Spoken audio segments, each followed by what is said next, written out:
Tapos na po ang eleksyon. Tapos na yung midterm election at nakapagsalita na ang nakararami sa ating mga kababayan kung sino yung mga susunod na leader ng ating bayan. At upang pag-usapan kung ano nga ba ang naging pagtingin sa katatapos ng eleksyon, kasama natin dito sa PTV News Center si Professor Jules Quinabo, Sociology Professor. Sir, magandang umaga po. Magandang umaga, Dre. Magandang umaga rin sa ating po mga tagapanood ngayon. Professor, ano po yung inyong masasabi sa nangyaring midterm election?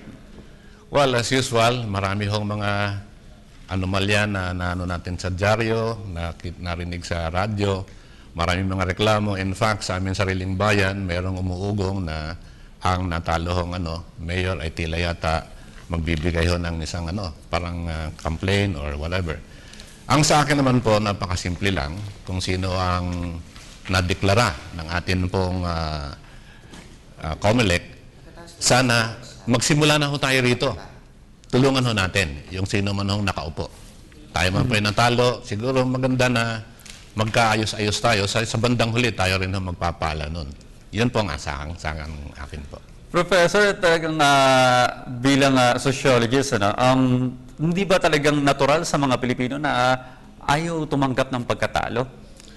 Ano yun sa atin, yung mating sa atin po, maski mismo sa mga competition, sa beauty contest at kung ano man, lagi at lagi meron ho mga reklamo. Wala ho talagang na tanggap niya.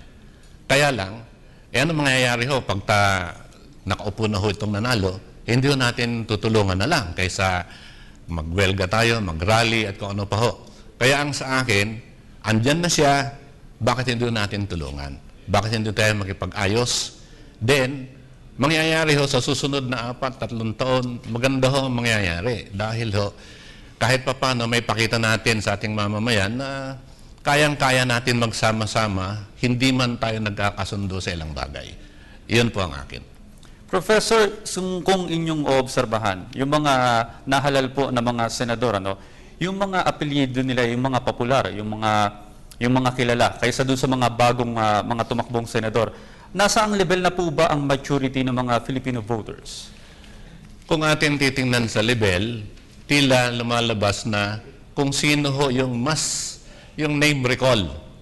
Sino ang popular, sino ang expose, alam nyo, 12 ho ang pagpipilian Pagdating nyo ho doon, ako naranasan ko, meron ng pagkakataon na hindi mo na alam sino pang ilalagay mo. Kaya ilalagay mo nyo na lang ho kung sino yung makita natin na medyo maugong.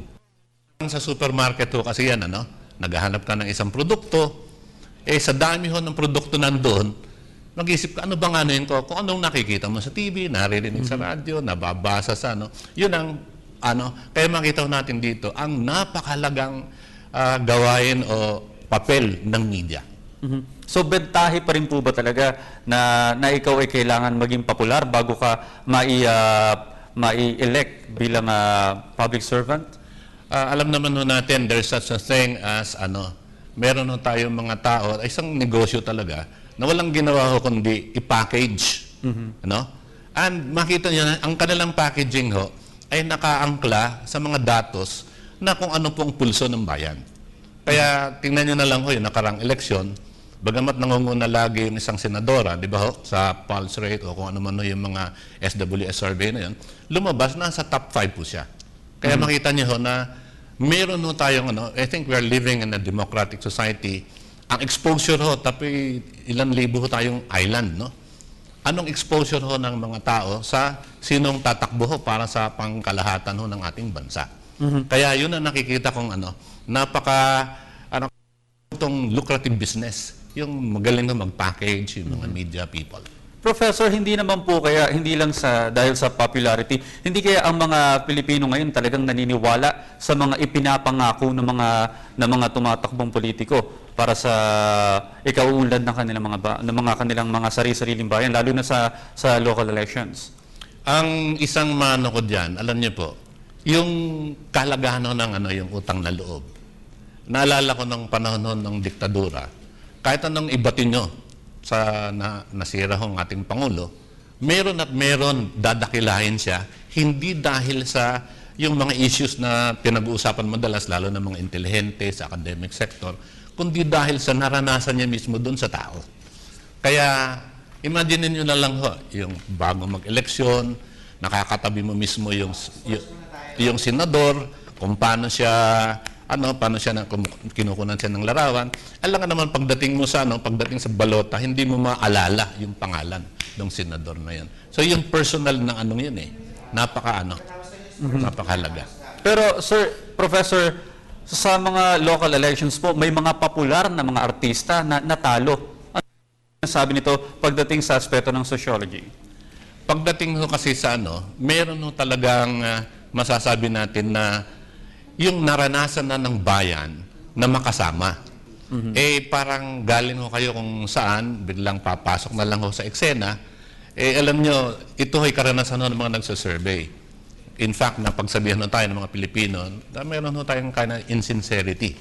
Alam nyo, pag tinatanong nyo, kayo ho ba'y ganito?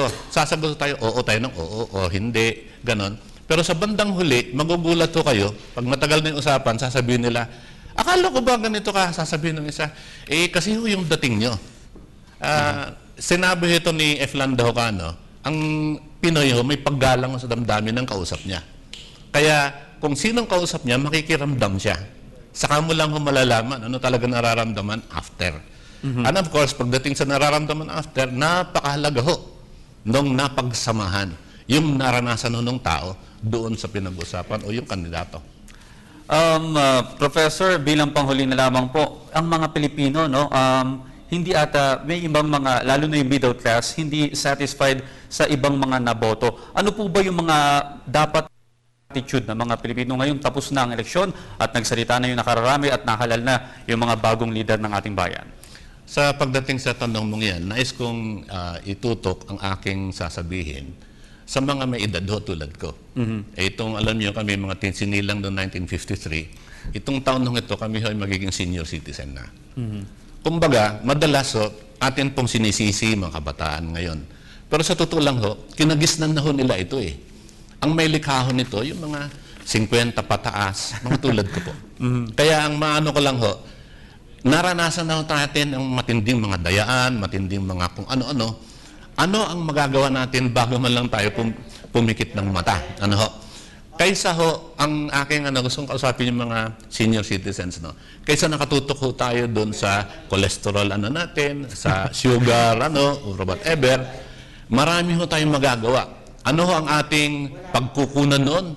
Ang ating ng yaman ng karanasan. Kaya, kung mamarapatin ho, nais ko nga sana magsimula ho isang grupo, ang tawag ko doon ay kalada. Ang ibig kong sabihin ay kalabaw lang ang tumatanda. Okay, maraming po sa inyong mga insights. Nakapanayan po natin dito sa PTV News Center si Professor Jules Quinabo, Theology and Sociology Professor ng University of Santo Tomas. Maraming salamat po, Professor. Maraming salamat din.